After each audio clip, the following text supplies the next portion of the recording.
Sayyidina wa maulana Muhammadin wa ala alihi washabihi wa barik wasalim ajmain amma ba'd. YSDN-nya berapa? Yang kami hormati Bapak Dr. Hamim Yarkasi Putro MSI, yang kami hormati Bapak Profesor Dr. Heru Kurnianto, yang kami hormati Mbak Eka Nisa, serta para peserta yang sudah bergabung dalam kesempatan sore hari ini. Alhamdulillah, sore hari ini kita bersama-sama akan nanti membicarakan tentang bagaimana pekerjaan kita menjadi bernilai ibadah. Dan ini tentunya menarik untuk kita bicarakan karena ini menjadi sebuah realita dalam kehidupan kita sehari-hari.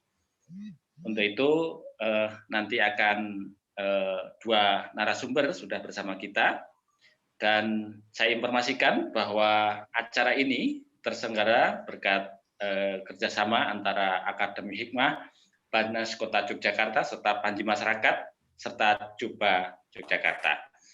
Bapak Ibu yang berbahagia, sebagai informasi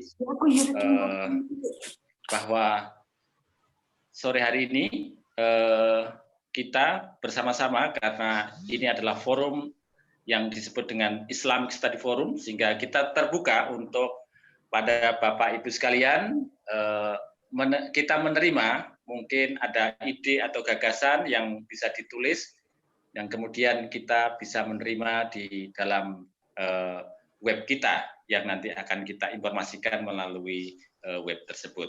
Itu Bapak Ibu, sebelum kita mulai terlebih dahulu, marilah Islamic Study Forum kita awali dengan bacaan basmalah bersama-sama. Bismillahirrahmanirrahim. Bismillahirrahmanirrahim.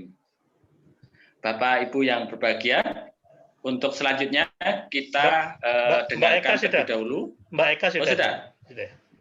Okay. Assalamualaikum Mbak Eka. Masih mute Mbak Eka, masih mute.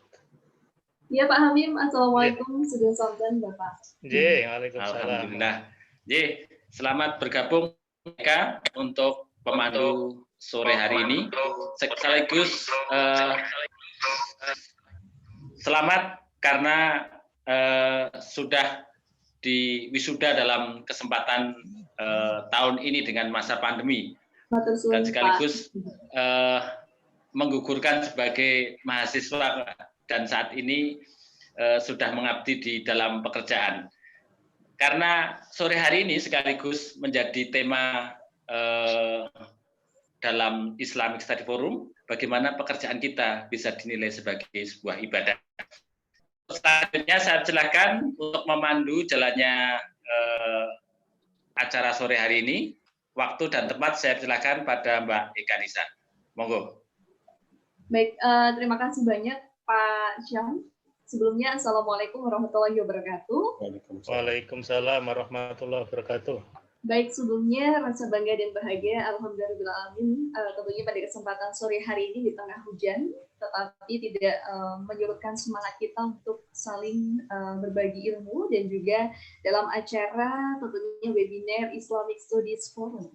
Nah, di sini tentunya Akademi Hikmah Basnas Kota Yogyakarta juga turut serta, kemudian Juba dan juga Panji Masyarakat. Dan tentunya dengan topik menarik berkaitan dengan menjadikan pekerjaan Anda sebagai ibadah atau adalah ibadah.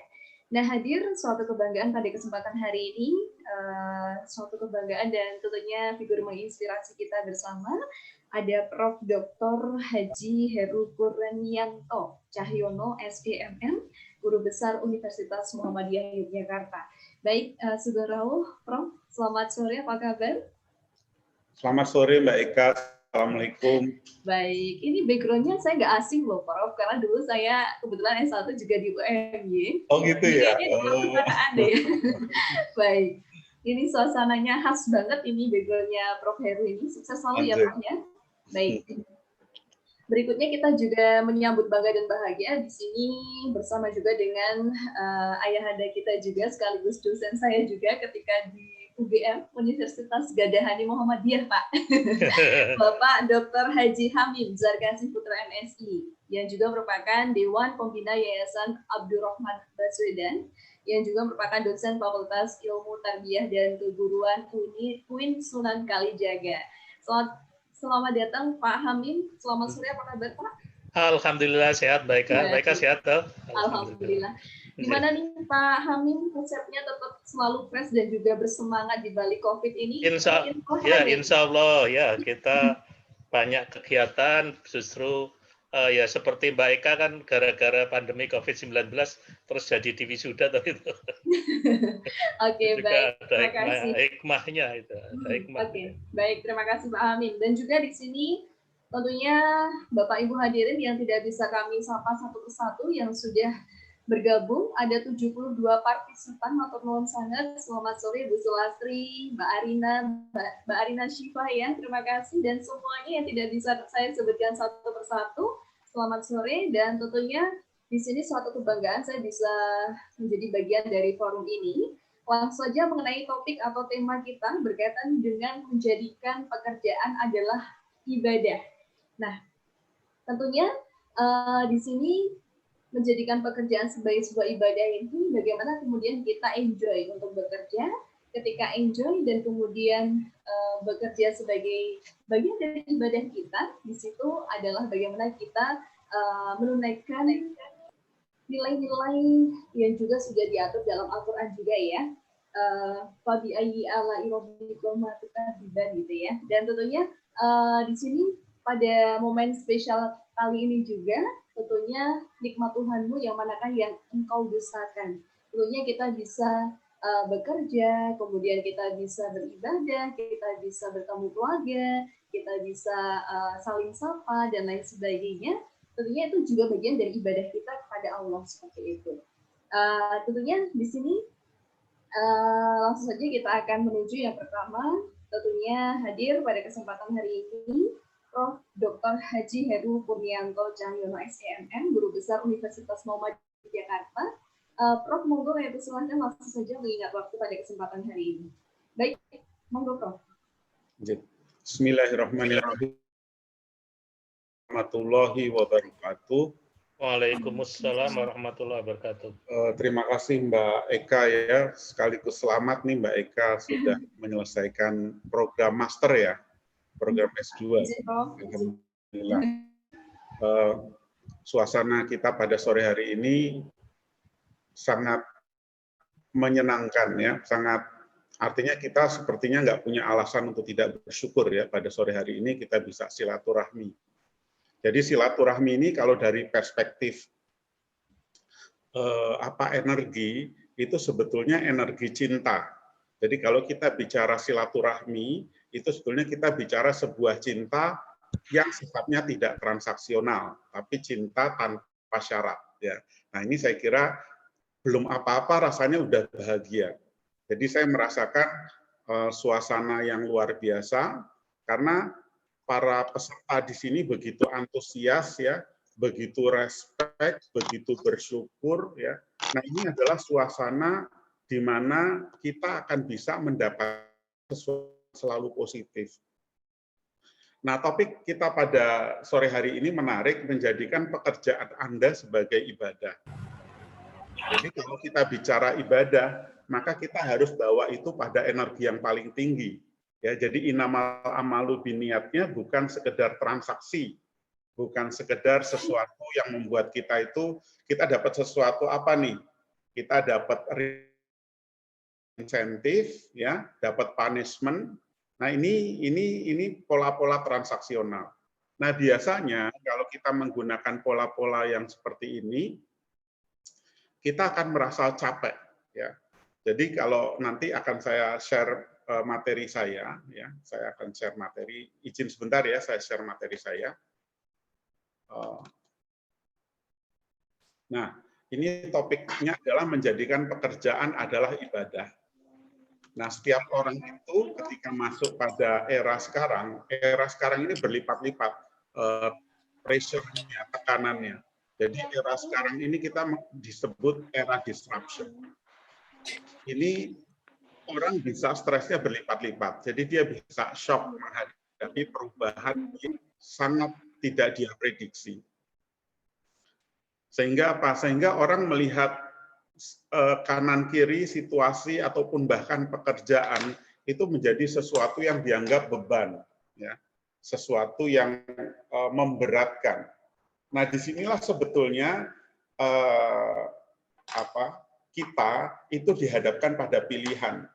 Apakah kita mau pilih pakai energi yang mana nih? Energi yang paling tinggi tadi energi cinta, energi silaturahmi, energi makna, artinya melakukan pekerjaan itu dengan makna, ataukah kita masuk pada energi yang sifatnya transaksional? Ya, nah ini kita ini adalah pilihan. Ya, nah sebelum kita masuk ke sana kita lihat dulu sebuah gambaran atau simplifikasi manusia, ya. Jadi manusia kalau pada level A ini kita berada pada kesadaran materi, kesadaran secara fisik kita itu seperti apa, ya, pikiran kita, pakaian kita, rumah kita, mobil kita, ya. Nah kemudian yang gambar kedua AB, B itu masuk level kesadaran instinktif. Kesadaran instinktif itu kita mengejar sesuatu yang memang kita sukai. Jadi kita akan mengulangi apapun pekerjaan yang menghadirkan outcome yang menyenangkan. Kalau saya melakukan itu dapat hasil yang bagus, maka saya punya kecenderungan untuk mengulangi itu. Tapi kalau saya pekerjaan itu hasilnya buruk, maka akan cenderung menghindari pekerjaan tadi. Nah, mekanisme yang B, ini mekanisme insting, ini sejalan mekanisme transaksional. Kemudian yang ketiga, ya, yang ketiga ini adalah mekanisme sampai pada level C. Level C ini adalah level silaturahmi, level cinta, level unconditional loving, level inamal amalu biniatnya kita itu ada di sini. Jadi kita melakukan sesuatu, seorang guru, seorang mahasiswa, seorang dosen, misalnya seorang guru, ketika dia mengajar di kelas kecil, tapi pikirannya dia melahirkan pemimpin besar di peradaban masa depan. Wah, ini luar biasa. Padahal dia ngajar di kelas kecil yang penuh keterbatasan. Tapi di dalam mimpinya, dia melakukan sebuah kerja besar untuk menghadirkan pemimpin sebuah peradaban. Dari ruang-ruang kecil inilah lahir orang-orang yang hebat. Nah, ini sebetulnya tantangan buat manusia modern. Jadi manusia modern itu banyak terjebak di level B, di level transaksional, di level kita dapat apa dari apa yang kita lakukan. Yang sering kali kita kaitkan dengan budaya materialistik, ya. Hanya di level itu. Jadi kita mendapatkan sesuatu yang menyenangkan atau menghindari sesuatu yang merugikan atau melukai kita. Nah, berarti ini kita sekarang bergerak ke level C. Nah, kalau kita bicara level C, maka kita teringat bagaimana seorang John F. Kennedy itu mengatakan jangan tanya apa yang bisa negara berikan pada Anda, tapi tanyakan apa yang bisa Anda berikan pada negara. Kiai Haji Ahmad Dahlan mengatakan, hidup-hidupilah Muhammadiyah dan jangan cari hidup di Muhammadiyah. Ini sebetulnya bicara pada level C. Jadi para sumber daya di Muhammadiyah itu seharusnya berpikir pada level C. Bangsa yang besar itu adalah bangsa yang berpikir pada level C. Kita bisa berorganisasi dengan baik kalau kita berada pada level C. Ya, karena kalau pada level C artinya saya, Anda berorganisasi itu sama-sama ingin memberikan kontribusi terbaik pada organisasi kita.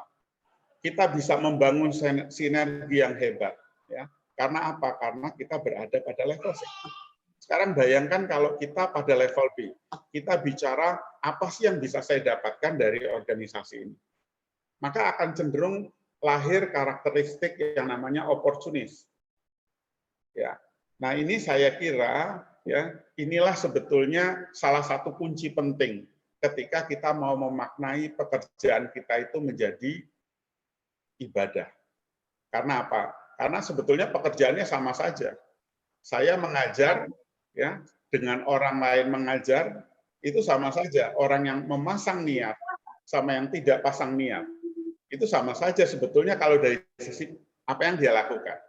Tapi kalau kita bicara masalah energinya, maka sebetulnya yang menggunakan niat itu sedang masuk pada level C. Inilah sebetulnya nanti akan lahir orang-orang besar, lahir para pemimpin. Para pemimpin itu selalu berpikir beyond, dia melampaui apa yang dia lakukan. Nah, ini satu hal yang saya kira sangat penting dibangun di generasi muda kita. Jadi generasi muda kita ini terbiasa untuk berpikir sebuah cita-cita besar. Sehingga organisasi masa depan itu terdiri dari kumpulan orang-orang yang punya energi pada level C. Kalau di kelompok kalangan psikologi misalnya, kita bicara orang-orang yang punya mental greatness, orang-orang yang punya mental abundant, orang-orang yang ketika dia berbuat baik, orang lain curiga, dia tidak marah. Mas, ya udah deh Mas beli paket sendiri aja. Dia tidak kecewa. Karena misalnya berbuat baik, dia melupakan, it's okay, nggak masalah. Karena urusannya atau bisnisnya adalah dengan Allah, dengan Tuhan. Ini energi C. Nah, inilah sebetulnya ketika kita bicara menjadikan pekerjaan Anda sebagai ibadah itu berangkat dari pikiran dan perasaan kita. Nah, di dalam pikiran dan perasaan kita namanya mindset. Ya. Mindset inilah yang sebetulnya banyak mengubah sesuatu di dunia ini. Cara berpikir kita itu merubah dunia menjadi lebih indah. Ya. Cara berpikir kita merubah apa yang kita lakukan menjadi lebih nyaman, lebih produktif. Sehingga yang namanya energi positif yang hadir di sini itu adalah by design. Artinya setiap orang itu sebetulnya punya kemampuan untuk memutuskan bahwa pekerjaan-pekerjaannya itu menjadi ibadah dia. Karena apa? Karena dia menjalaninya dengan bersyukur, dengan niat yang tulus. Ya. Ini yang memang menjadi agenda atau PR orang-orang modern seperti kita yang kadang-kadang memang banyak instrumen-instrumen yang membuat atau membuat kita itu kurang tulus ya. Nah, ini PR kita selalu berusaha untuk belajar lebih tulus. Baik, seringkali Bapak Ibu, kalau kita bicara kinerja, itu antara kinerja di dalam organisasi dengan kepuasan itu seakan-akan sesuatu yang trade off ya. Kalau dia kinerjanya bagus, biasanya tingkat kepuasan di organisasinya rendah karena dia harus mengorbankan banyak waktu, mengorbankan banyak hal di situ. Kalau dia terlalu happy di organisasi, biasanya pekerjaannya terbengkalai, kira-kira gitu. Tapi ternyata ternyata antara bahagia dan kinerja itu bisa menjadi satu paket yang searah. Jadi kalau kita bahagia, kinerja kita juga baik. Saya ambil contoh kasus ya. Satu kasus di perusahaan Google.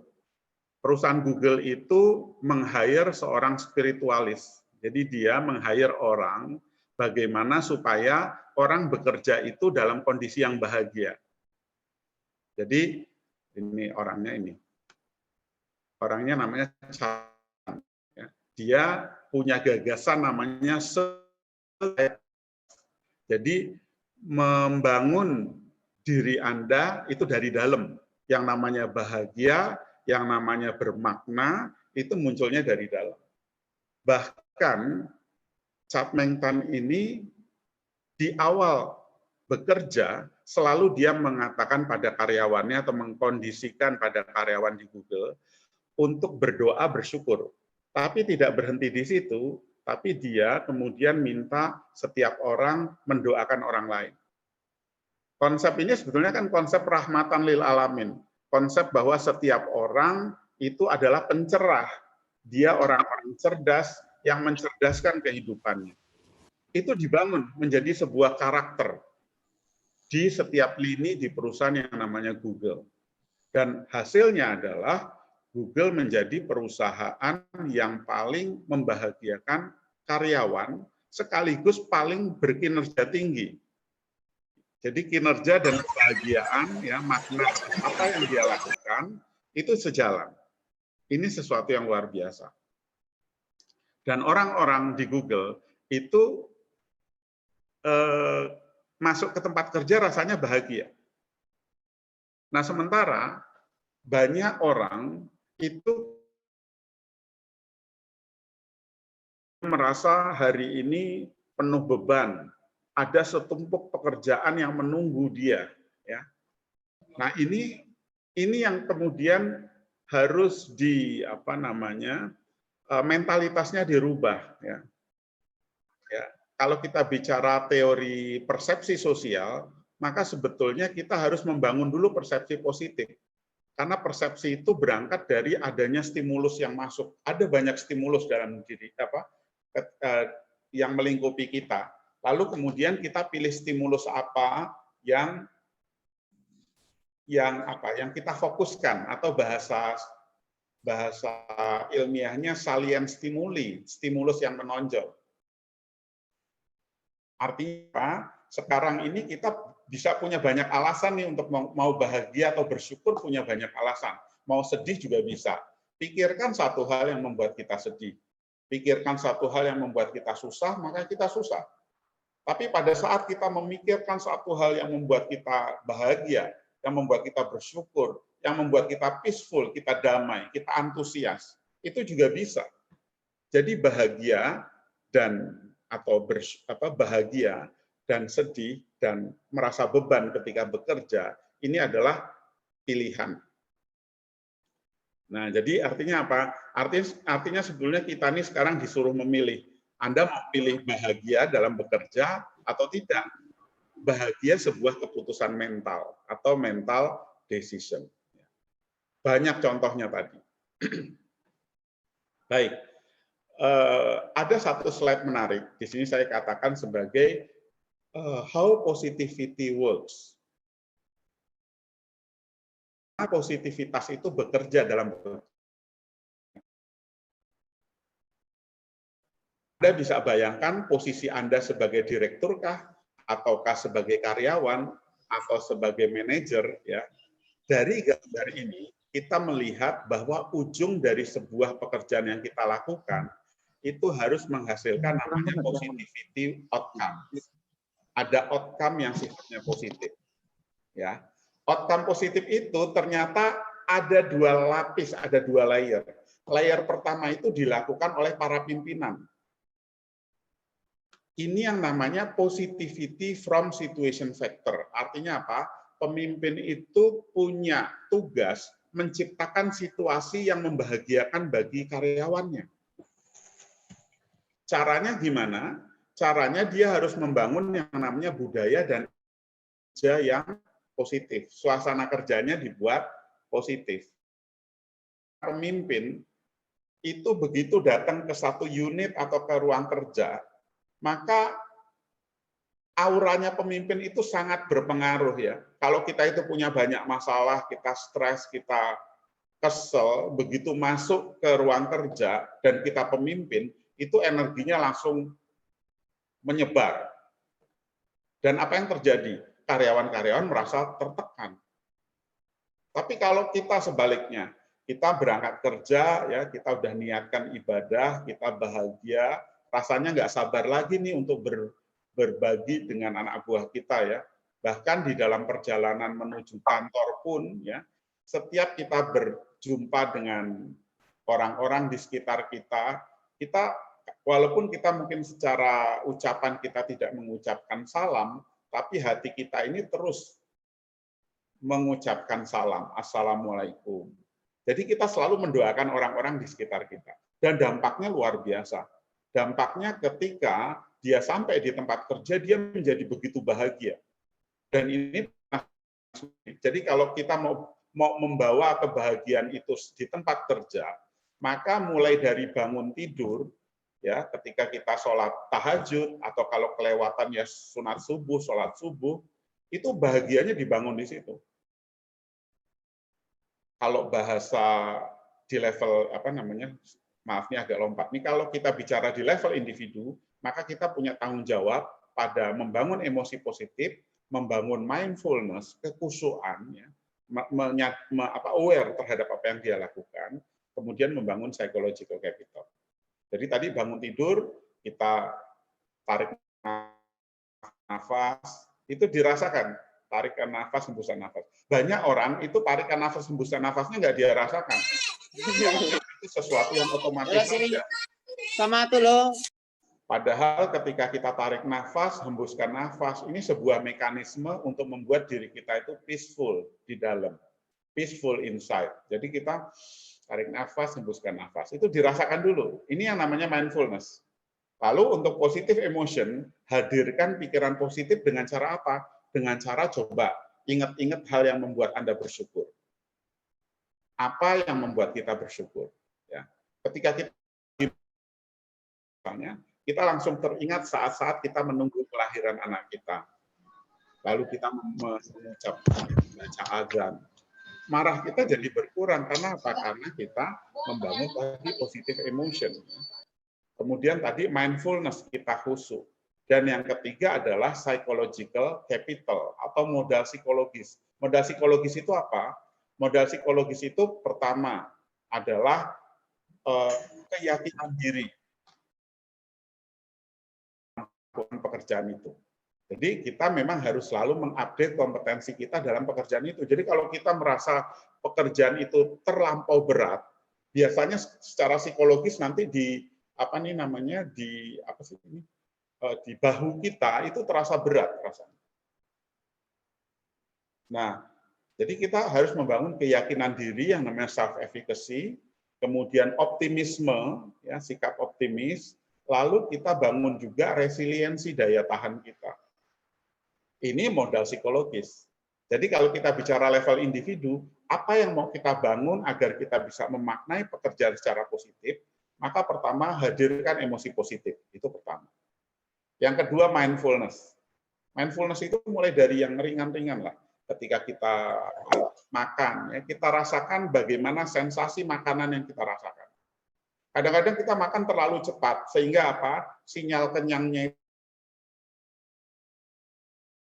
mangkok baru kenyang. Ada betulnya kalau kita makan dengan aware, dengan menyadari kita makan, maka sebetulnya satu piring pun nanti kita kenyang. Ketika kita mandi, kita rasakan sensasi air. Ya, jadi kita mandi itu jangan mikirin pekerjaan, jangan mikirin yang lain-lain, tapi fokus di situ. Orang model ini studinya mindfulness ini di 3 universitas besar itu bilang mindfulness itu membuat kita itu punya sikap dan energi yang positif hanya dengan mindfulness, khusyuk ya. Jadi satu,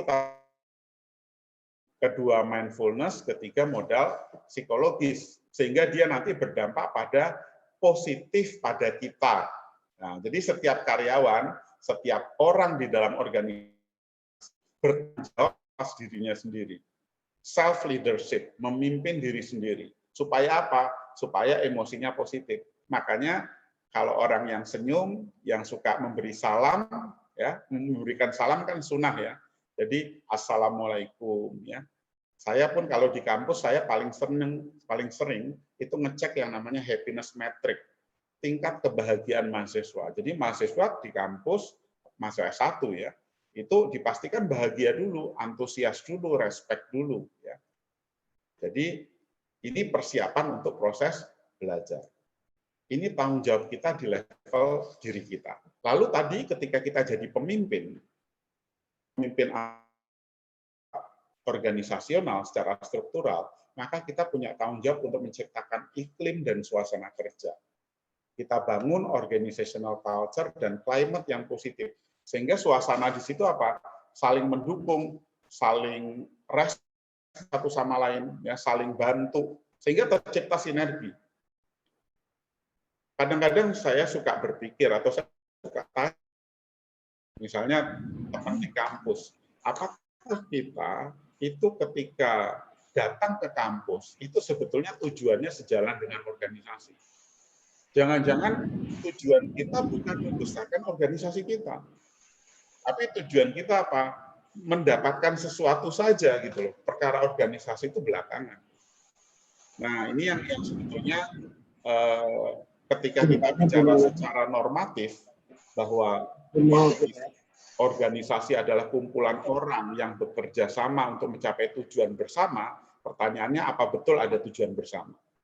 Tujuan bersama mungkin tidak ada di dalam organisasi. Kalau orang-orang di dalam organisasi itu Udah mulai. masih berada pada level apa tadi? Level B, ya, instinktif.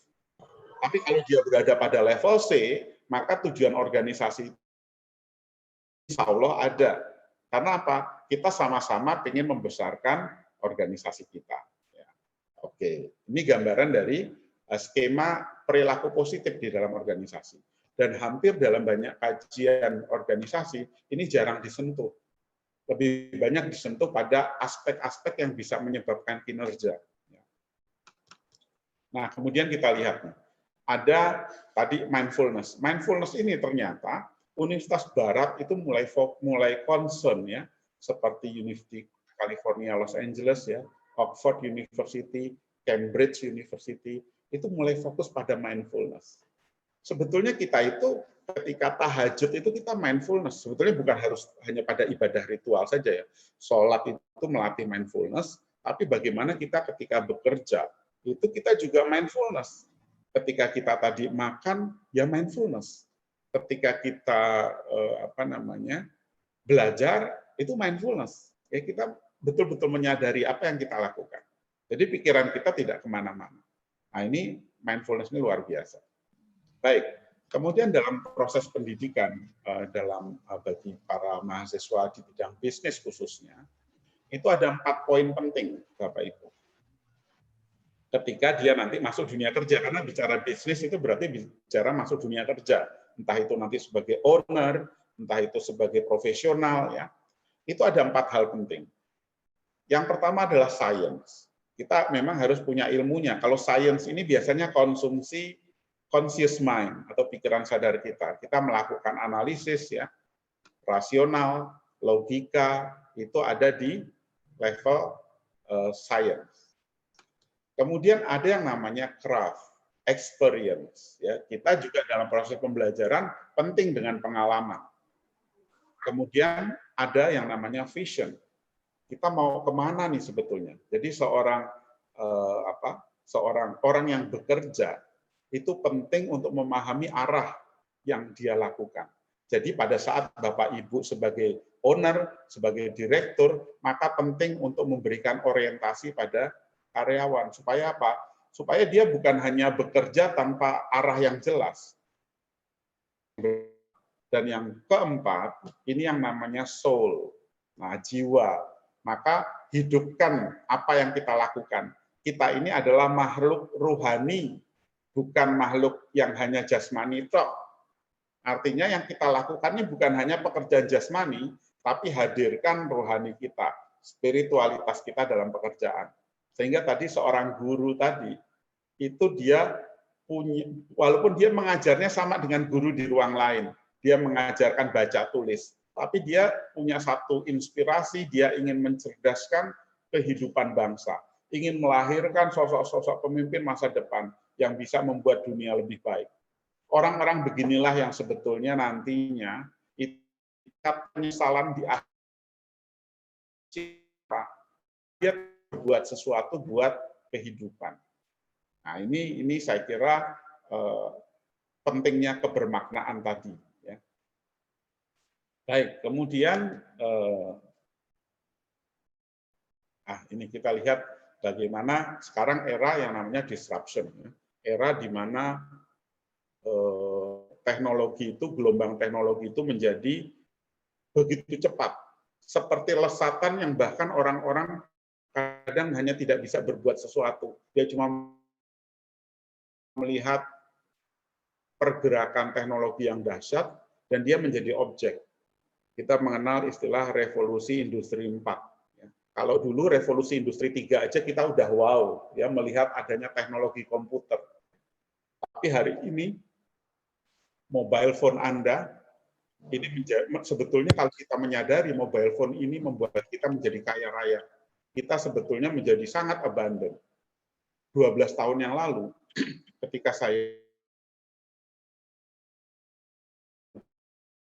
profesor di sana, profesor mungkin bukan 12 ya 15 tahun yang lalu. Itu dia dengan sangat bangga dia mengatakan mobilnya pakai GPS. Jadi mobilnya itu ke rumahnya itu cukup dia pasang GPS-nya akan memberi petunjuk belok kanan, belok kiri. Dan harganya sangat mahal waktu itu. Lah, sekarang Anda punya HP atau mobile phone dengan harga 2-3 juta, Anda sudah bisa melakukan yang bisa dilakukan 15 tahun yang lalu itu. Artinya nih, ini membuat kita kaya, ini demokratisasi kekayaan. Jadi dengan mobile phone ini kita sebetulnya diam-diam jadi abundant. Kita bisa mengakses pengetahuan dengan sangat mudah. Dulu orang-orang bisa membaca buku, ya, membaca buku-buku bagus, itu perlu hanya orang-orang tertentu yang bisa akses itu. Hari ini 2 juta, 3 juta tadi, setiap orang punya mobile phone, dan setiap orang punya kesempatan yang hampir sama untuk bisa akses pengetahuan. Jadi ada demokratisasi juga dari sisi teknologi ini. Jadi ini sebetulnya memang di satu sisi kita kadang-kadang khawatir, seperti ada gelombang besar dan jangan sekali-kali kita menghambat gelombang itu. Karena kita sebetulnya tugasnya hanya berselancar aja di gelombang itu. Gelombangnya terlalu besar. Kita lihat saja perusahaan yang mungkin pada zaman Ustadz Hamim dulu, perusahaan yang namanya Kodak. Ustadz Hamim ingat ya Kodak ya Ustadz Hamim ya? Kodak itu perusahaan top markotop hampir di setiap perempatan jalan ada. Tapi hari ini Kodak sudah digantikan oleh Instagram. Kodak dulu meng-hire sampai 3.000 dokter lulusan kimia dari Jerman. Tapi dia tidak berdaya menghadapi perubahan yang seperti itu. Ya, ini ada Instagram. Bluebird yang jaya dengan punya armada yang puluhan ribu, tapi akhirnya harus negosiasi dengan Gojek yang lahir tahun 2010 hanya dengan 20 orang driver. Ini sebetulnya sedang ada pertentangan dua jenis generasi teknologi ini, antara teknologi berbasis revolusi industri 4 dan 3. Ini yang sebetulnya dihadapi oleh kita. Kita berada pada transisi itu. Dalam bidang pembelajaran mungkin kita juga perlu berpikir yang tidak relevan lagi. Kita mengajar sesuatu yang terjadi dulu. Dulu saya, dulu dan dulu. Padahal mahasiswa masa depan. Ya. Ini kira-kira terkait dengan teknologi. Nah, sekarang Bapak Ibu sekalian, kalau kita menggunakan teknologi ini sebagai bagaimana kita membayangkan teknologi itu dengan cara berpikir kita, ada kemiripan ya. Kita lihat di sini antara komputer dan manusia. Komputer itu punya operating system, manusia punya hati nurani. Operating system kita, softwarenya komputer apa? Dia ada perangkat software di situ. Kita software kita apa? Software kita yang harus kita jaga pikiran dan perasaan kita nih, supaya kita mudah bersyukur. Bahkan kita susah mencari alasan untuk tidak bersyukur. Pikiran perasaan kita. Hard disk kita kalau komputer ada senyum. Karena apa? Karena pikiran dan perasaan softwarenya udah damai. Jadi sebetulnya kuncinya bukan kita menunjukkan ini loh saya senyum. Tapi sebetulnya kita muncul dari software dulu tadi. Kemudian kita bicara lagi mengenai output. Ya, outputnya kalau dalam komputer adalah di layar. Output kita apa? Output kita adalah panca indera kita, perilaku kita seperti apa itu output kita. Input kita apa? Kalau komputer inputnya adalah keyboard, Anda memasukkan pesan di situ. Kalau manusia inputnya adalah panca indera. Bagaimana kita mendengar, auditori kita, melihat visual, penciuman kita, kinestetik kita, ya. Dan ini kita ya. Kemudian apa? Kita sama komputer sama-sama bisa terinfeksi virus. Jadi komputer bisa kena virus, kita bisa kena virus ketika apa? Di tempat kerja, orang ngeluh cerita-cerita negatif terus, membicarakan orang lain negatif, dan lain-lain yang serba negatif. Itu akan masuk jadi virus. Lalu kita tiba-tiba merasa capek. Karena apa? Karena kondisi yang demikian. Nah, bedanya apa kita dengan komputer? Komputer itu tidak bisa menciptakan program, kita bisa reprogramming. Ya, awali reprogramming kita itu dengan bersyukur dan sabar. Bersyukur. Kita mulai mereprogramming. Misalnya kita tarik nafas, pikirkan hal yang paling membuat kita bersyukur pada saat kita tarik nafas. Akhirnya kita kebiasaan tuh setiap tarik nafas bawaannya bersyukur. Ketemu hari Senin ya, lihat taman yang hijau, bayangkan oksigen murni masuk pada setiap tarikan nafas kita. Akhirnya kita habit kita itu bersyukur.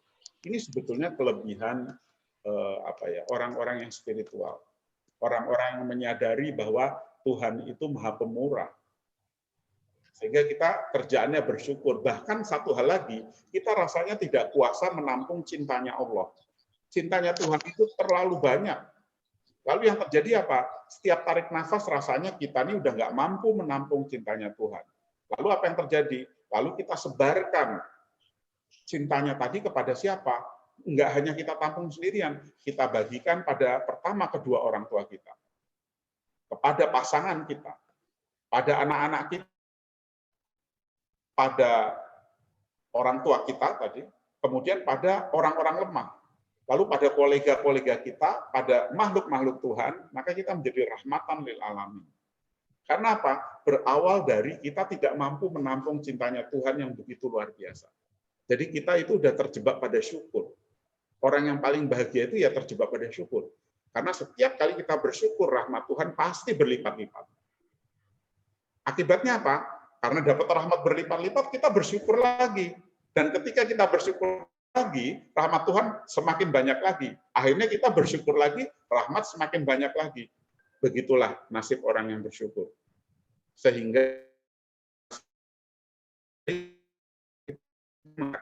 yang beruntung itu ada polanya, tidak ujuk-ujuk beruntung. Orang beruntung itu ada teknologinya supaya beruntung. Nah, dalam spiritual, dalam keyakinan kita, bersyukur ini adalah kunci. Untuk apa? Untuk kita meraih keberuntungan. Dalam apa? Dalam pekerjaan dan dalam banyak hal. Makanya pastikan ketika kita mulai bekerja, syukurnya itu dimunculkan. Saya mungkin cerita akan panjang sekali ya, tapi itu nanti untuk ngobrol diskusi aja ya. Yang penting sebetulnya pesannya adalah manfaat kita nih, persepsi kita. Apa yang kita lakukan, pekerjaan kita. Dunia jadi indah, ya. Pekerjaan menjadi challenge, menjadi menantang dan bermakna. Itu depend on our mindset. Ini seperti jendela kita ketika melihat dunia. Kita melihat hari Senin rasanya bergairah. Ketemu teman kerja rasanya pengen mendoakan supaya mereka lebih baik. Lihat organisasi, pengen membangun organisasi jadi lebih baik. Jadi saya kira berawal dari situlah ya mindset. Mindset itu ingat yang tadi itu, cinta, energi ketiga. Jadi bukan transaksional, tapi cinta. Ini pesannya Kiai Haji Ahmad Dahlan, John F. Kennedy, bahkan pesan orang-orang besar itu selalu ada di level ketiga. Saya kira itu Mbak Eka ya, mudah-mudahan ini sebagai pemancing untuk kita diskusi lebih jauh. Terima kasih. Assalamualaikum warahmatullahi wabarakatuh. Waalaikumsalam warahmatullahi wabarakatuh. Matur nuwun sangat Prof. Heru, terima kasih banyak. Ini jadi tambah menjadi cambuk motivasi bagi kita juga bahwa tugas kita adalah untuk mencoba, karena di dalam mencoba kita akan membangun kesempatan untuk berhasil. Betul ya Prof ya? Iya. Membangun, hadirkan emosi positif, kemudian mindfulness itu kuncinya. Dan sedikit sebelum ke Bapak Dr. Hamim Zarkasi, bahwa saya juga sempat membaca dalam salah satu buku juga bahwa ada 3 pelayanan yang berkualitas di tempat kerja khususnya ya. Ada service excellence. Nah, di situ di tempat kerja itu kan biasanya ada product excellence, kemudian process excellence, dan people excellence. Nah, dari 3 pilar itu, service excellence, kemudian pilar people, memegang peranan paling penting, karena produk dan proses merupakan hasil kerja dari people. Dalam hal ini adalah kita yang bekerja di instansi apapun, kita adalah SDM. SDM itu adalah sebuah aset yang berharga yang dimiliki oleh perusahaan. Saya kaitkan dengan tadi penyampaian dari Prof. Heru bahwa Kodak dulu sempat yang punah gitu ya, BlackBerry juga ya Prof ya. Kemudian sekarang Unilever nih, perusahaan yang raksasa dunia yang memiliki karakter yang kuat dari sisi bagaimana selalu berinovasi dari sisi produk dan juga people atau SDM yang dimilikinya. Kemudian juga banyak hal, body shop teman-teman juga pasti tahu, mahasiswi gitu ya pakai produk body shop seperti itu. Nah, tentunya di sini penting sekali lagi menjadikan pekerjaan Anda adalah ibadah, itu kuncinya. Baik, langsung saja kita menuju ke Bapak Dr. Hamim Zarkasi. Monggo Bapak Hamim, kami silahkan untuk menyampaikan materi juga berkaitan dengan ini. Terima kasih Mbak. Salam.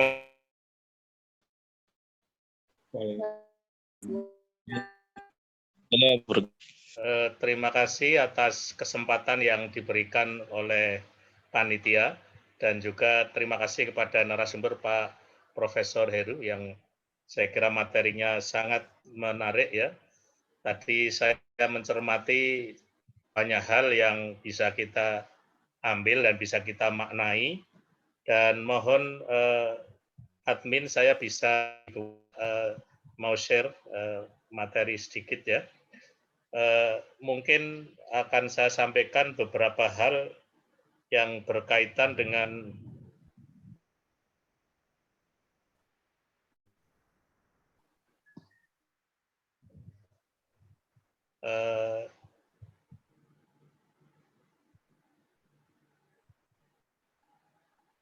saya awali dengan secara sederhana tentang kerja itu sendiri apa gitu ya, diawali. Kalau tadi kan kalau Prof Heru kan sudah langsung yang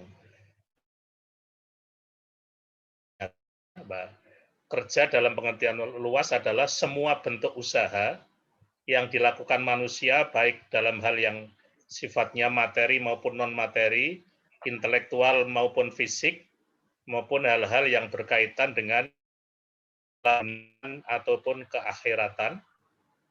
Sedangkan makna kerja bagi seorang muslim adalah suatu upaya yang sungguh-sungguh dengan mengerahkan seluruh aset, seluruh pikir, dan zikirnya untuk mengaktualisasikan atau menampakkan arti dirinya sebagai hamba Allah yang harus menundukkan dunia dan menempatkan dirinya sebagai bagian dari masyarakat yang terbaik atau khair ummah.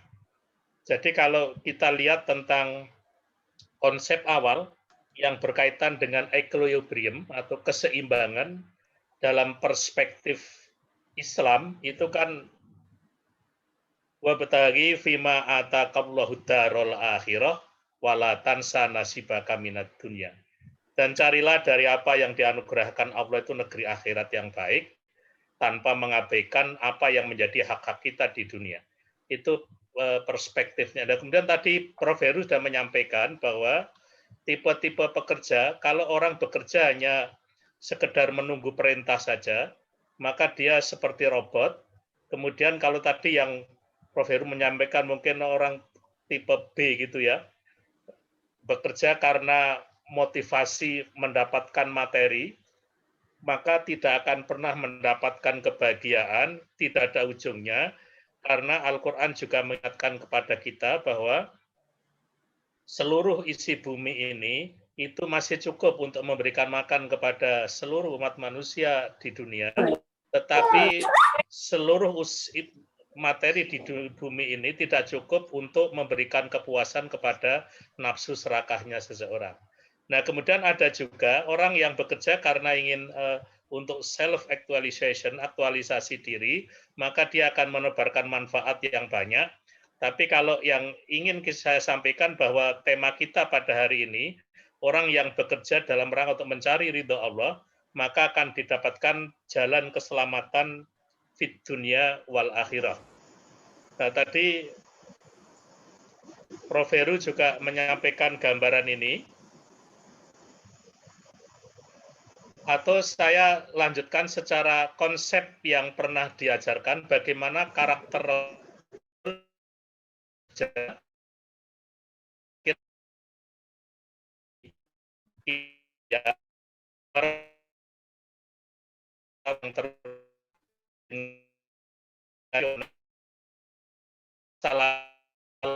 jadi dikerjakan secara yang terbaik.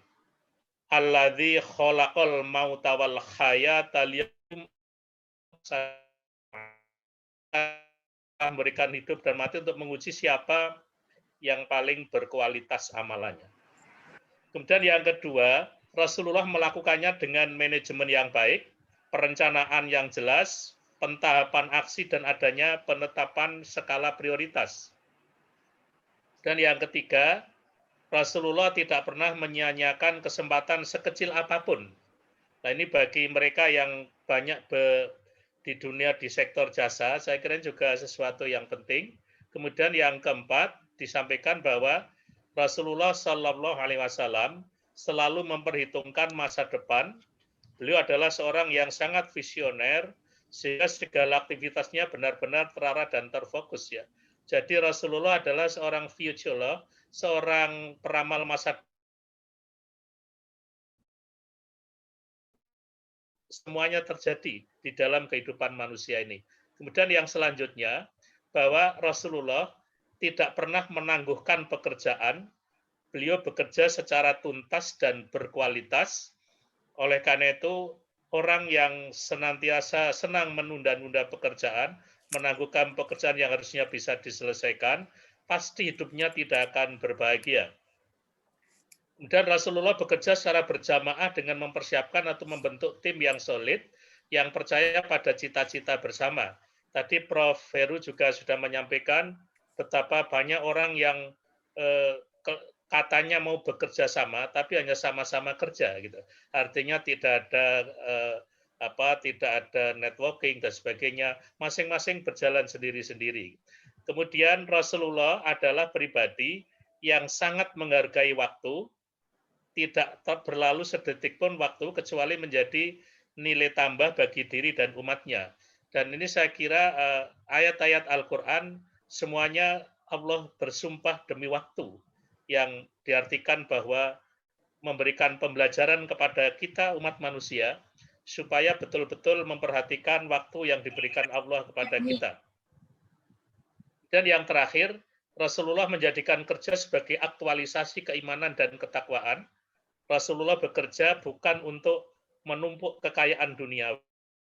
Dia bekerja untuk meraih ridho dari Allah Subhanahu wa taala.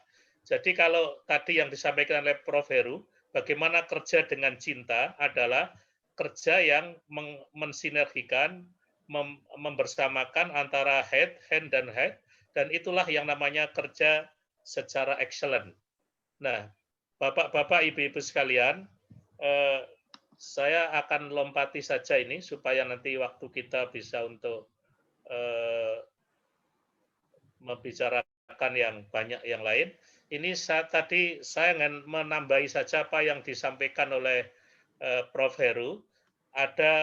Saya baca dalam buku Psycho-Cybernetics dari Maxwell Maltz, beliau mengatakan bahwa yang namanya sukses dalam kerja, ternyata sukses itu kan ada 7 huruf yang kalau kita satu persatu kita jelaskan.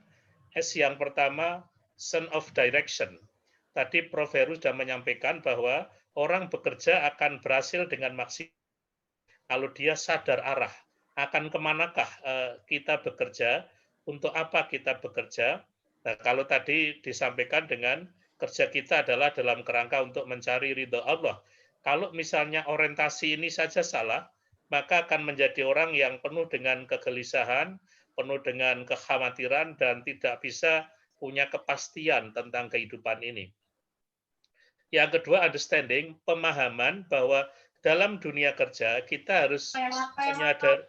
harus menyadari tentang berbagai kekurangan dan sekaligus kelebihan kita. kita, dan disinilah mungkin manajemen akan banyak berperan, sumber daya manusia itu akan bekerja secara maksimal untuk melakukan pemahaman terhadap berbagai potensi yang dimiliki oleh segenap karyawannya, dan juga akan melihat berbagai macam kekurangan yang ada pada mereka. Orang yang sukses ternyata orang yang memiliki charit, ketabahan.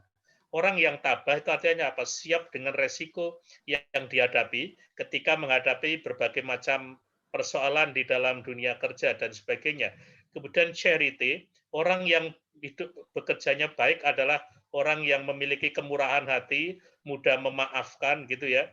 Tadi Prof. Heru menyampaikan bagaimana setiap di kantor itu selalu cerah, selalu memberikan harapan, selalu jadi apa istilahnya, kita selalu merasa bahwa ternyata orang yang sukses adalah mereka yang bisa memiliki kemurahan hati, bisa memaafkan orang lain, tidak pendendam dan sebagainya.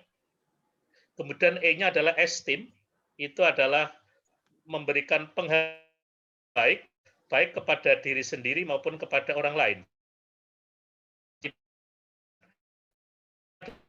Dari betapa banyak orang yang tidak bisa mengapresiasi atas berbagai prestasi, atas berbagai capaian yang didapatkan oleh orang lain. Bahkan kalau tidak hati-hati, kadang-kadang kita negative thinking yang banyak kita munculkan, tapi tidak kita memberikan apresiasi yang positif. Dan itu kita perlu belajar untuk menghargai sekecil apapun prestasi yang diraih oleh teman-teman kita, oleh anak-anak kita, dan seterusnya. Kemudian S yang pertama adalah self-confidence. Orang yang kerjanya berhasil adalah mereka yang memiliki kepercayaan, percaya diri yang bagus, percaya diri yang maksimal, sehingga dia yakin bahwa apapun yang dia kerjakan adalah dia akan mampu. Kemudian yang S yang terakhir adalah self-acceptance, penerimaan diri. Jadi pengalaman bapak-bapak, ibu-ibu sekalian, betapa banyak orang yang belum bisa menerima dirinya dengan segenap kekurangan dan kelebihannya, terutama lebih berkaitan dengan berbagai macam kekurangan yang dimiliki gitu. Ada cerita yang menarik dulu waktu saya masih kebetulan Prof. Heru, saya kan SLTA-nya tuh SPG, Sekolah Pendidikan Guru, bukan Sekolah Pendidikan Gajah di Waikambas itu ya. Meskipun saya pernah ke sana juga. Nah, jadi ketika dulu kan kalau karena calon guru SD itu memang tidak boleh ada tidak boleh ada kecatatan sedikit pun itu. Nah, sampai terjadi ada teman saya itu yang ketika daftar itu ternyata ibu jari kanan, tangan kanan tuh nggak ada, tapi ketika wawancara nggak ketahuan itu. Nggak tahu bagaimana caranya itu kok sampai lolos, akhirnya lolos bisa seleksi masuk di sekolah, tetapi karena ketahuan setelah masuk, akhirnya dipindah ke sekolah yang lain. Tapi intinya bahwa kok dia bisa menyembunyikan itu sampai penguji tidak bisa melihat ada kekurangan itu. Nah juga jadi kita kadang-kadang, apalagi misalnya di kalangan adik-adik kita yang masih remaja gitulah ya, misalnya gara-gara misalnya kulitnya agak hitam dikit aja terus merasa malu, tidak mau berkumpul, merasa paling hitam di dunia dan akhirat dan sebagainya, itu kan tidak bisa menerima kenyataan diri. Nah,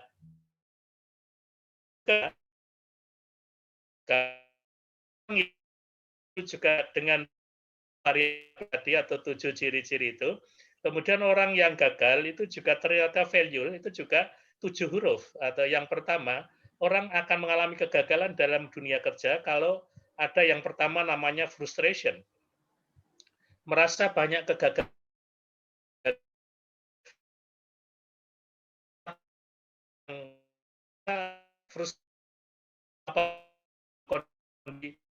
dalam dunia kerja ada yang namanya pre-power ya, itu pekerjaan. Dia langsung membanding-bandingkan yang kosong hanya sekian, tapi yang mendaftar sekian puluh ribu. Paling-paling saya tidak akan diterima. Dia selalu punya perasaan-perasaan yang seperti itu. Kemudian yang kedua, agresi dan impulsif. Jadi ada memang orang yang rasa-rasanya tidak bisa, tidak itu harus Jadi mungkin kalau kita perlu mencermati dalam dunia sosial, kenapa saya pernah punya pengalaman, ada seorang teman guru yang punya kecenderungan agresif dan impulsif itu. Jadi kalau melihat ada kenakalan yang dilakukan oleh siswanya, dia kadang-kadang main tangan, meskipun setelah itu dia minta maaf, ketika luka sedikit juga membawa ke rumah sakit juga dia, tapi itu ketika dalam kondisi menghadapi kondisi yang genting, ya itu yang kritis, melihat anak yang kurang sopan dan sebagainya, itu ada kecenderungan untuk impulsif, tidak bisa mengendalikan untuk memberikan punishment. Meskipun setelah disadarkan dia sadar, minta maaf, dia selesaikan juga sendiri, dia datang ke rumah sakit, berobat dan seterusnya gitu.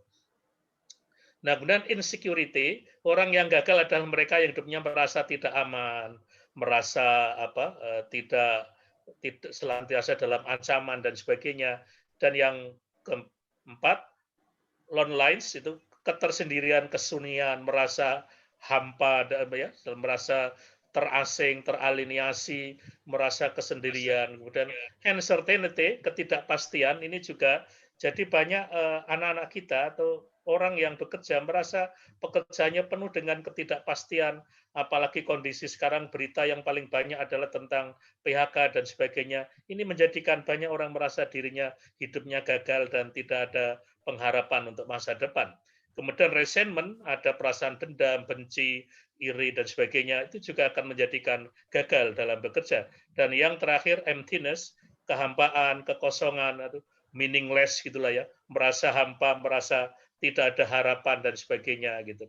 Nah, Bapak-bapak, Ibu-ibu sekalian, saya tidak akan menyampaikan waktu yang terlalu banyak supaya nanti ada waktu kita untuk banyak berdialog dan kita masih perlu untuk menggali apa yang disampaikan oleh Prof. Heru. Saya kira masih banyak hal-hal yang belum disampaikan. Ini saja yang dapat saya sampaikan, Mbak Eka. Oh ya, sekali lagi selamat sudah menggodol lolos S2 ya. Segera langsung nanti mendaftar di S3 supaya nanti ya. Baik. Oh ya, tapi ya mantenan dulu deh, mantenan Iya, dulu. Pak, kan S2 mantenan dulu gitu ya. Jadi kan syarat nikah kan hanya namung kalih toh, Mbak. Namung kalih sinten gitu. Terima kasih. Assalamualaikum warahmatullahi wabarakatuh. Waalaikumsalam warahmatullahi wabarakatuh. Jadi ini ya Pak, ada kode-kode gitu ya. Jadi apa ya, kalau ngomongin tentang nikah itu ya mohon doanya saja nih Pak Prof. Heru dan juga Pak Dr. Hamim Zarkasi serta Bapak Ibu, semoga disegerakan dan disegera dipertemukan kalian sinten nih Pak Hamim. Amin, amin. Kali sinten nih gua. Nah, itu pertanyaannya. Baik, langsung saja.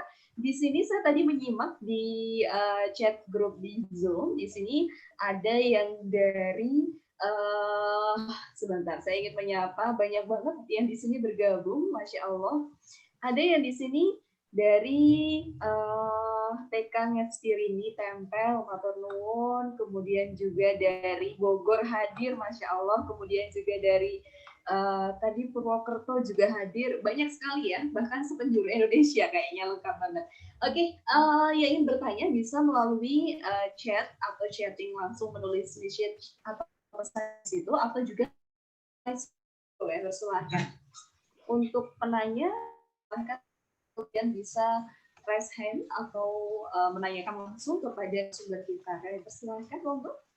Ini momen yang tepat sekali loh ya.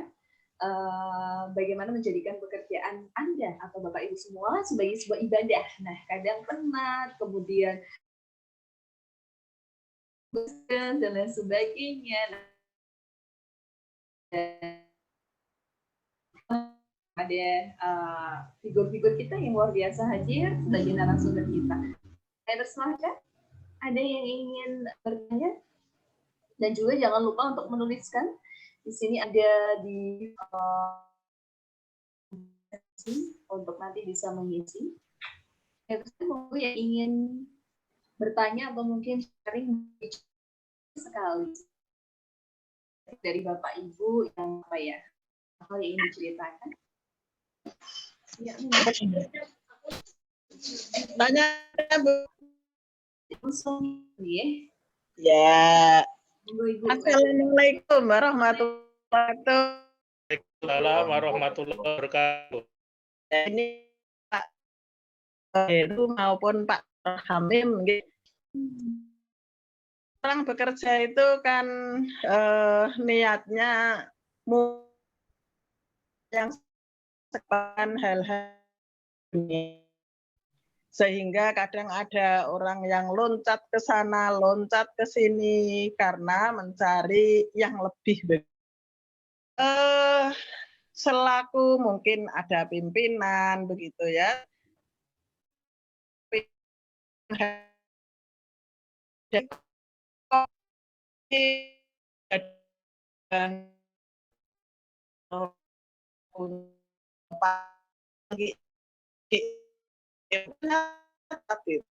Nah, hal-hal yang seperti itulah yang mungkin menjadi apa ya perhatian untuk kita semuanya, bagaimana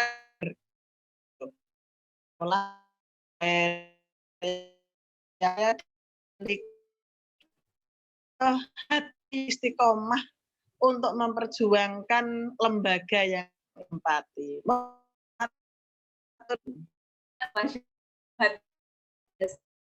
Halo Ibu, ya oke monggo ini kita langsung jawab langsung mohon nggih, Prof Heru atau Pak Hamim monggo. Nanti masih ada 2 penanya lagi. Ya ambil itu pisau ya, ya. Naon sih? Oke untuk audionya mungkin ya. Oke terima kasih. Monggo Prof Heru mau dijawab langsung. Matur nuwun pertanyaannya Bu Iya. Oke, saya kira ini persoalan memang dialami oleh dunia kerja ya. Jadi orang itu boleh dikatakan sebetulnya wajar ketika dia sensitif dengan rupiah. Jadi sensitif dengan rupiah. Misalnya saya tanya sama mahasiswa, kenapa Anda pengen kerjanya di Pertamina nih, atau pengen kerjanya di perusahaan multinasional? Nah, pada step ini sebetulnya banyak orang lebih tertarik pada apa yang diberikan oleh perusahaan pada karyawan. Jadi daya tarik pertama organisasi atau perusahaan adalah dia memberikan sesuatu, sejumlah fasilitas, ada kesejahteraan, rupiah, karir, dan lain-lain. Itu sehingga apa? Sehingga melahirkan yang namanya komitmen yang sifatnya kalkulatif atau continuance. Mengapa saya bertahan di sini? Karena gajinya tinggi. Saya komitmen kok di sini. Kenapa? Karena gaji. Berarti apa? Berarti komitmen saya itu berdasarkan pada aspek-aspek yang sifatnya kesejahteraan material. Kalau kita bicara boleh enggak? Ya boleh saja. Artinya itu cuma begini. Persoalannya adalah yang namanya kebutuhan orang itu kan terus tidak dalam di kota besar itu seringkali perlu untuk memberikan fasilitas yang terbaik untuk karyawan. Terjadi fenomena namanya bajak membajak orang. Jadi orang pinter pindah ke tempat lain karena diiming-imingi sesuatu. Ya, ada iming-iming.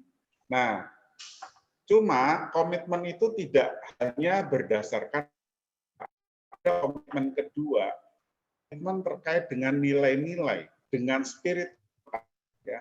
Misalnya, apa saya bertahan di ini, saya merasa tarikan nafas saya ini jalan dengan organisasi ini. Saya merasa saya. Jadi saya bertahan tidak semata-mata cita-cita besar.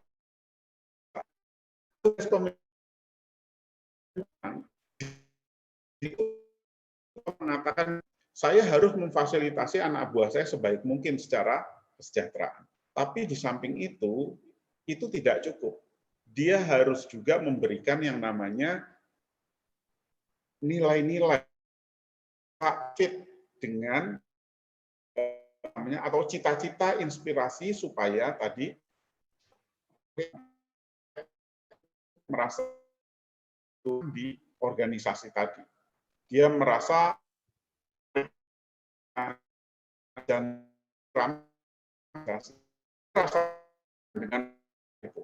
Nah, inilah yang namanya membuat ikatan-ikatan mental. dengan organisasi. Nah, kita sebagai pemimpin juga gitu. Perusahaan punya karyawan, entah itu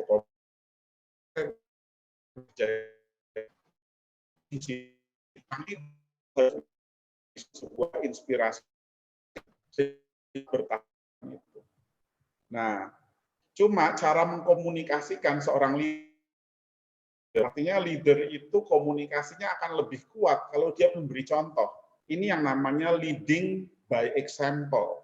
Jadi leading itu pertama kali pemimpin harus leading self dulu, memimpin diri sendiri baru leading another, memimpin orang lain. Jadi sikap dan perilaku kita itu otomatis menjadi nasihat buat anak buah kita.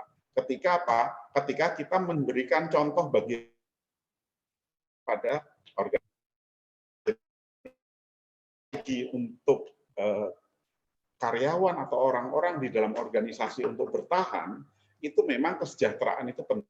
Satu, artinya itu nggak bisa dinafikan kalau itu organisasi bisnis ya.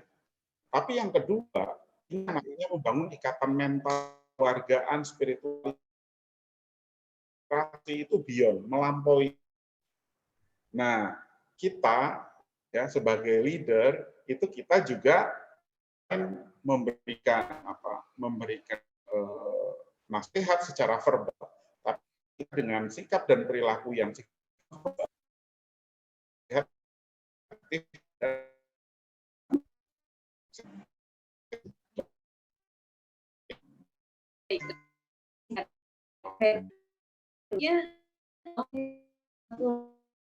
ini kan sebagai seorang profesor dan juga keilmuannya luar biasa ya, Masya Allah, kita juga terinspirasi dari Prof. Heru.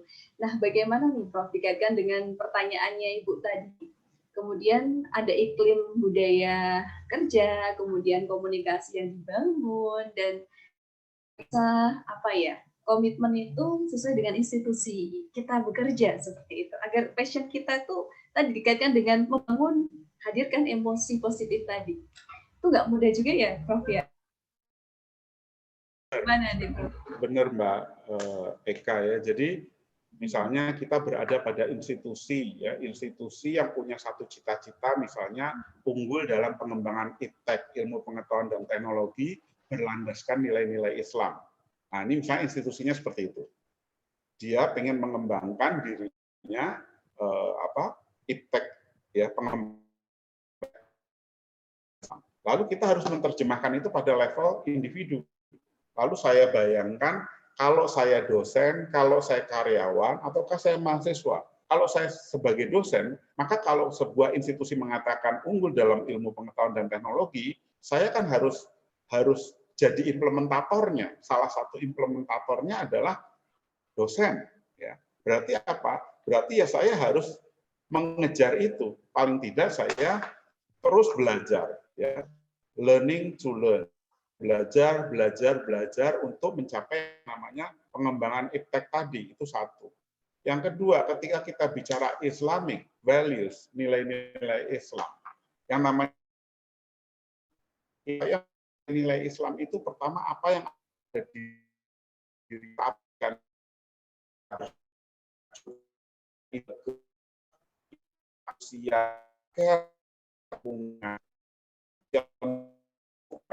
nah, ini adalah Islamic values. Artinya apa? Apa yang kita tahu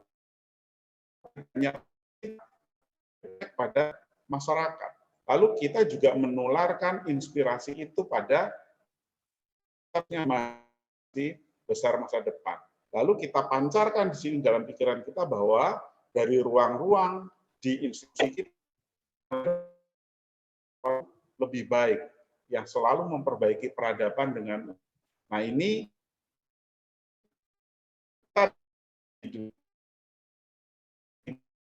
ya. Kalau di rumah dulu awal kampus, kita kan kalau ke kampus bayangin ya, kalau kita berangkat ke kampus energinya lagi kita capek. Lalu kita sampai kelas, itu kan auranya berbeda. Kalau misalnya kita sejak awal kita desain bahagia. Mulai dari bangun tidur kita happy, bahagia, bersyukur. Punya ruang di kamar saya itu ada 5S yang selalu saya baca di kampus. Yang pertama namanya sabar syukur. Ini tolong ini minimal diri kita nih sebelum kita berangkat ya, sebelum kita baca Bismillahirrahmanirrahim. Nah itu nempel dulu nih sabar syukur. Yang ketiga apa? Setelah sabar syukur kita punya kecerdasan emosi, kita smile ya, kita senyum pada lingkungan, kita senyum pada sekitar kita. Yang keempat, kita support. Kita harus dukung orang lain. Orang kalau berpikir untuk orang lain itu akan jadi lebih baik. Jadi kalau kita mau menjadi orang yang greatness, maka doakan orang lain, pikirkan orang lain, berdayakan orang lain, empowerment orang lain. Kita otomatis akan lebih baik lagi. Jadi sebetulnya orang yang mendoakan orang lain itu orang yang sangat beruntung. Sementara banyak di antara kita berpikir bahwa kalau kita doakan, misalnya saya doakan Mbak Eka nih ya, tapi Mbak Eka nggak tahu saya doakan, saya rugi dong. Saya declare Mbak Eka, saya ini sudah mendoakan Mbak gitu kan. Padahal orang-orang yang mendoakan dia menuai keberlimpahan atas doa-doanya. Nah ini greatness. Yang kelima itu sport. Sport itu ya kita jaga kesehatan secara fisik. Artinya kalau kita mau menjadi umat muslim, mau melakukan perubahan, maka jadilah orang-orang yang sehat, yang tangguh juga secara fisik. S kelima itu sport.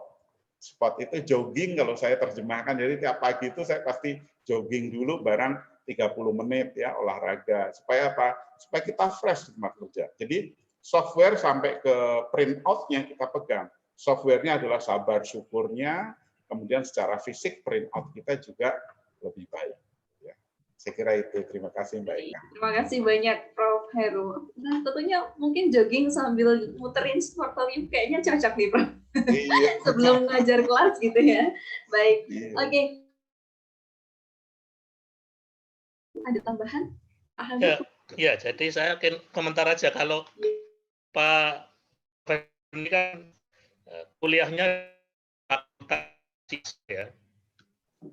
Fakultas yang basah, kalau saya itu dulu fakultas yang kering. Jadi kalau iya, ini saya awali dari cerita itu dulu. Saya dulu kuliah di IKIP itu kan IKIPY gitu ya. Nah, sekarang jadi dosen di UIN pun kebetulan jurusan YAUD atau guru Ibu Setit itu cerita. Jadi kemarin ketika PPG guru-guru dari RA atau TK itu ada yang di Sunda, saya tanya gajinya sebulan sabaraha gitu. Dia jawab katanya 1 juta gitu. 1 juta itu sabar, jujur dan tawakal.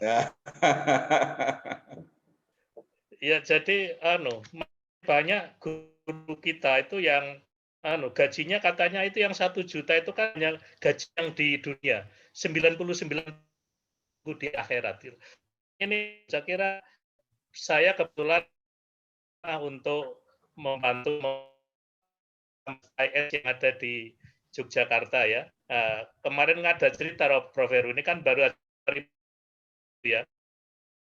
Persen PT yang di DPR kemudian berbahagia macam-macam, tapi juga muncul gimana gitu loh, kok jadi begitu gitu ya. Ini selalu muncul permasalahan-permasalahan dan saya tidak memberikan komentar. Saya tahu ini yang bertanya tadi Ibu Dr. Anda DI, ini kan tapi di kampus yang tidak terlalu besar atau kampus yang kecil gitu, sehingga begitu mudahnya ditinggalkan orang yang ada di situ ketika ada yang memberikan jaminan yang lebih besar. Ini juga kebetulan saya juga jadi anggota Senat di situ. Kadang-kadang dimintai pertimbangan juga agak sulit juga. Nah, disinilah makanya, tapi ada juga rektor yang sangat saya segani, itu beliau tuh mikirnya enteng aja Prof. Heru. Jadi kalau orang mau pindah dari sini, sudah tidak betah di sini, ya silakan pindah. Kalau ada yang ingin masuk sini, ya silakan masuk, gitu loh. Sehingga akhirnya dia melihat bahwa orang itu enjoy aja. Tapi kalau sudah nggak cocok di sini, ngapain paksa di sini biasa. Siapa tahu dia di tempat lain akan lebih bermanfaat dan seterusnya. Jadi kembali kepada persoalan yang kita memang orang sering mengatakan budaya budaya seperti ini bagaimana menghilangkannya? Ya tadi idealisme yang bisa mengerem pemikiran yang sangat materialistik itu ya. Jadi memang kalau orang begitu mau bekerja kan kenapa milih tadi BUMN dan sebagainya? Saya yakin karena dia nanti akan mendapatkan jaminan yang cukup besar dibandingkan dengan lembaga-lembaga yang lain. Nah, bagaimana saran supaya orang punya komitmen? Nah, disinilah makanya kalau saya lihat di beberapa lembaga itu adalah penyamaan visi, penyamaan misi, dan seterusnya, itu selalu dihidupkan di lembaga itu, sehingga dia punya komitmen untuk senantiasa bisa, ya artinya kebahagiaan ataupun kenyamanan kerja bukan materi semata. Masih banyak hal-hal yang menjadikan dia hidupnya enjoy di lembaga itu dan seterusnya. Dan itu yang saya sampaikan. Kalau saya mengisi pengajian di kalangan guru-guru TK, selalu saya sampaikan nanti yang masuk surga duluan itu guru-guru TK itu. Dosennya belakangan kalau masih ada stok itu. Ya, karena mereka kan muridnya 19 ternyata 38. Karena ibu-ibunya ikut masuk semua gitu. Jadi muridnya jadinya 2 kali lipat gitu. Dan ada juga, dan padahal kalau kita lihat lah memang tapi saya lihat bahwa mereka sangat enjoy, mereka kerja juga sangat nyaman meskipun mungkin barangkali secara jaminan sosial itu sangat tidak layak. Ya, bahkan mungkin banyak yang namanya pendidik di kalangan pendidikan elementary school ini kan masih di bawah UMR. Tapi mereka ternyata bisa menikmati, mereka enjoy, mereka bisa bekerja dengan maksimal. Barang ada tadi yang saya sampaikan bahwa ada yang namanya sense of direction itu, sadar arah. Kita itu bekerja itu untuk apa dan seterusnya. Itulah yang menjadikan dia berbahagia dengan pekerjaannya itu. Saya kira itu tambahan saya, Mbak Eka.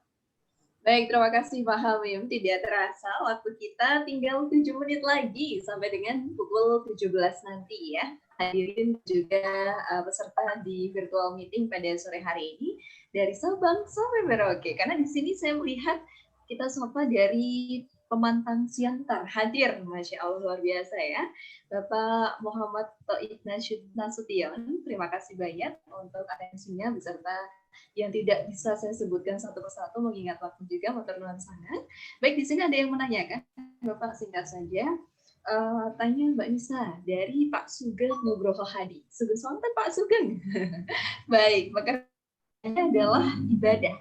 Ada tidak? Nah, di sini pertanyaannya, ada tidak identifikasi khusus dengan pekerjaan apa saja yang bisa menjadi ibadah? Apakah hanya pekerjaan sosial ataukah juga pekerjaan bisnis? Nah, itu ya Pak. Kemudian satu lagi, biar pas 3 penanya. Tadi ada yang raise hand. Boleh sekali lagi, ada yang menyampaikan dan menyapa kita dalam forum ini. Saya persilahkan. Bu Eni kayaknya, Bu Eni Rahmawati tadi. Monggo. Ya, Bu Eni, persilahkan. Monggo Bu Eni. Bu Eni, untuk bisa menyampaikan pertanyaan atau mungkin sharing bareng. Monggo Bu Eni.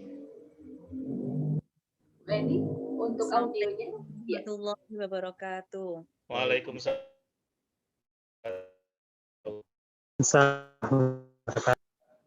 Ustadz Hamim, semua narasumber dan all this audience. Semoga selalu sehat, panjang umur, sukses selalu di masa pandemi ini. Amin. Terima kasih atas waktunya, sangat menarik sekali materi sore hari ini. Juga masukan dari juga Pak Ustadz Hamim. Nah,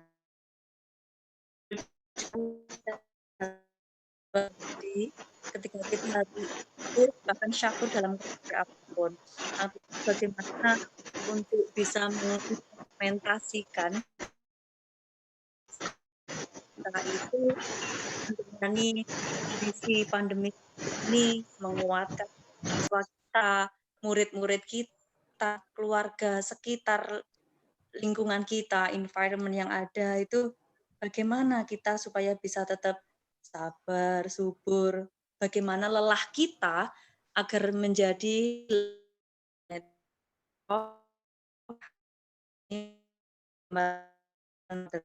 Pertanyaan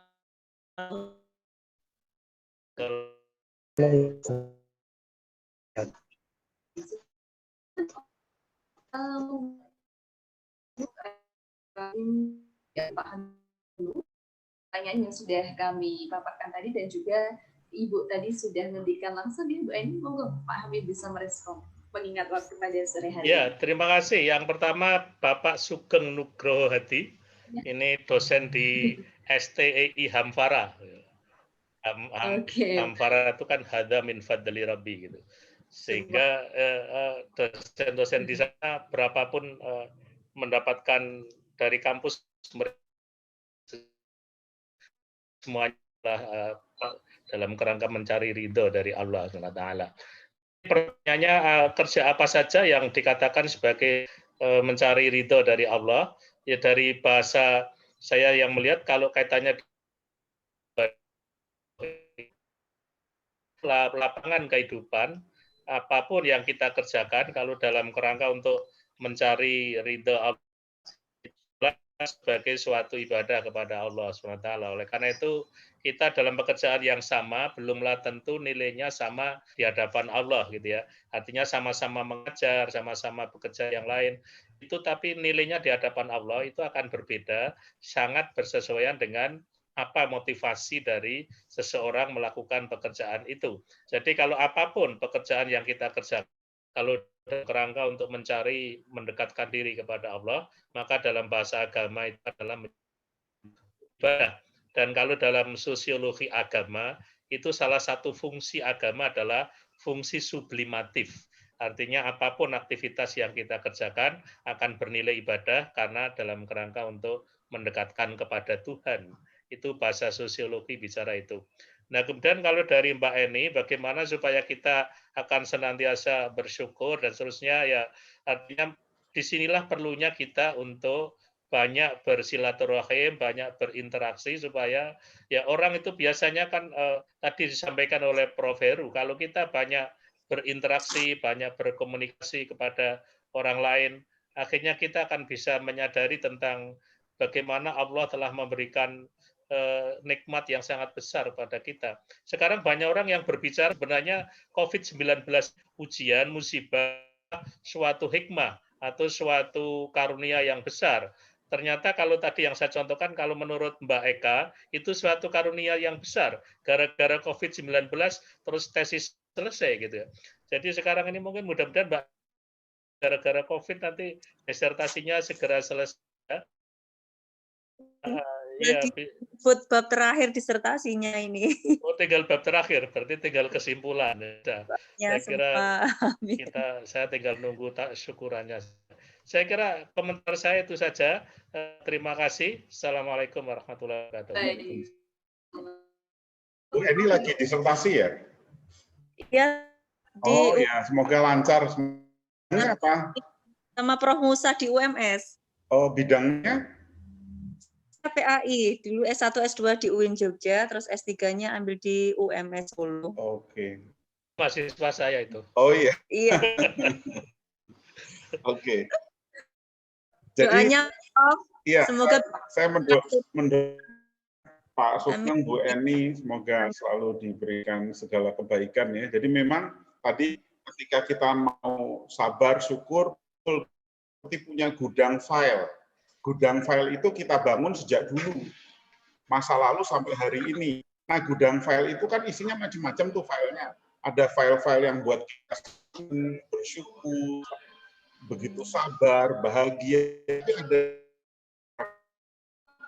Makanya di sini juga pentingnya orang punya, jadi memaafkan masa lalu. File-file itu mungkin pernah terjadi di masa lalu. Kalau kita ingat peristiwa itu, rasanya pasnya. Iya, betul. Fluktuasi. Iya, dan file yang dulu itu kita nggak pernah merubah apa yang pernah terjadi di masa lalu. Yang bisa kita lakukan adalah kita memperbaiki kita untuk melihat apa yang terjadi ya, kemudian apa yang terjadi di masa lalu itu menjadi sebuah energi, menjadi hikmah, menjadi hal-hal terbaik untuk kita hari ini masa depan.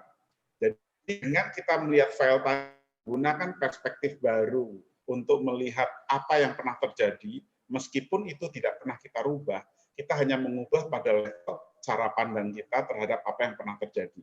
Sehingga panjang usia kita, ini sebetulnya kita kaya hikmah, bukan kaya beban. Justru kita ingat yang terjadi dulu rasanya beban, stres, ya nggak nyaman. Kita ubah itu supaya ilmu jadi ya. Opini publik pun itu juga membuat secara psikis itu fluktuatif.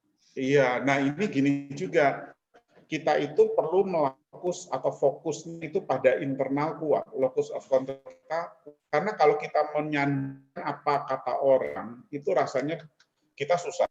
Apalagi kan sering ada ilustrasi seorang ayah, anak, dan unta ya. Itu kan kita bersandarkan pada apa kata orang, itu kita selalu keliru. Jadi kita jangan fokus pada aspek eksternal tadi, tapi fokus pada internal. Kita lakukan yang terbaik, kita melakukan apapun yang terbaik, meski orang itu mungkin punya sikap negatif pada kita, tapi tetap lakukan yang terbaik. Nah ini yang sebetulnya selalu menjadi agenda setiap orang, supaya dia selalu membangun dirinya secara internal itu spiritualitasnya lebih baik. Jadi kita itu saya mau bicara nih di depan banyak orang seperti ini. Kalau kita fokusnya eksternal, kita pikir apa yang kita pikirkan mengenai saya. Wah itu kalau seperti itu kan capek kita.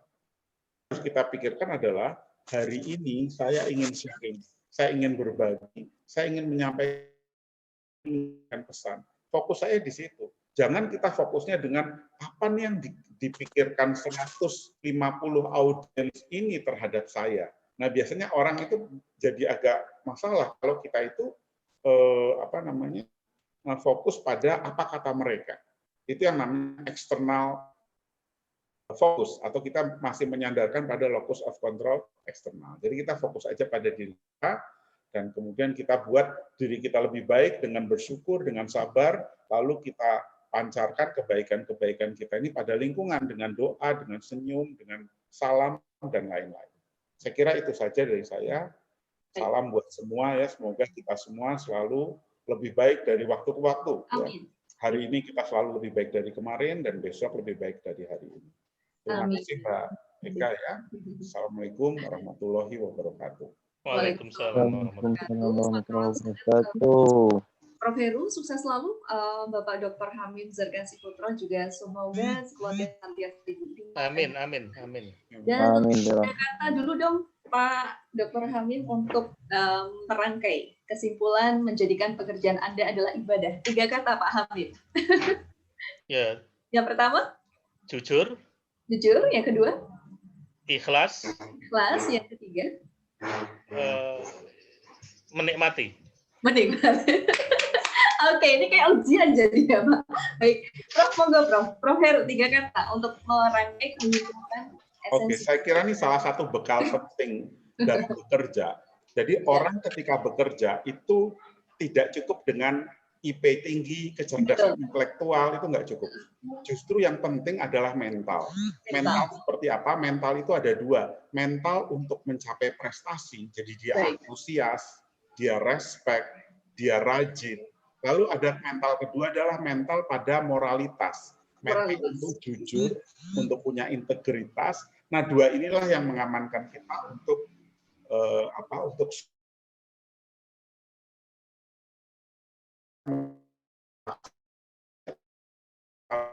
untuk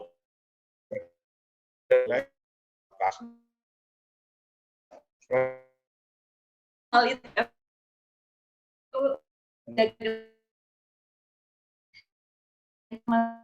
yang itu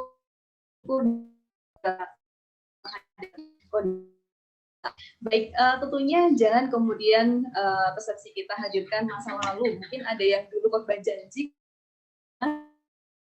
ya mengganggu masa depan, kemudian lost goal, lagu-lagunya sekarang itu bikin happy ya. Tetapi intinya bagaimana kita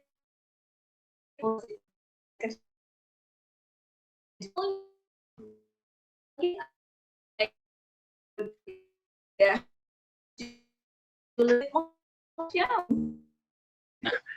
Ya, monggo. Ya. Waalaikumsalam warahmatullahi wabarakatuh.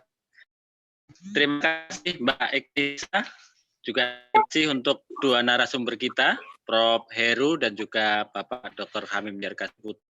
Pak Ibu yang tadi kita bahwa kita saat ini kepada diri kita supaya dinilai ibadah.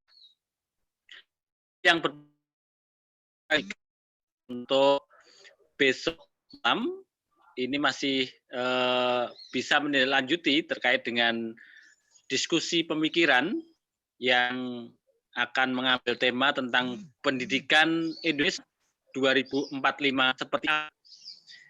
Yang besok akan bersama kita, yang pertama adalah Bapak Profesor Dr. Saifur Rahmat, beliau dari Universitas Negeri Jakarta.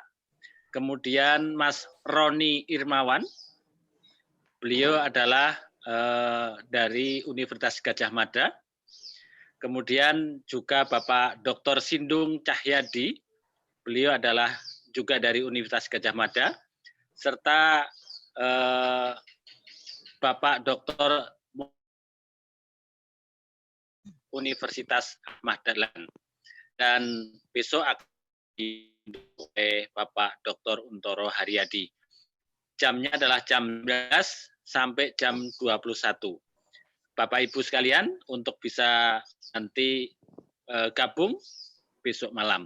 Juga saya informasikan, seperti yang saya sampaikan di awal tadi, Bapak Ibu yang barangkali ada pemikiran, ada gagasan tentang pendidikan, tentang hal-hal yang terkait dengan pengembangan masyarakat, dan juga hal-hal yang lain yang mungkin dalam proses pengembangan jati diri, bisa dikirimkan di web kita untuk nanti bisa dikembangkan di dalam keilmuan pemikiran ke depan.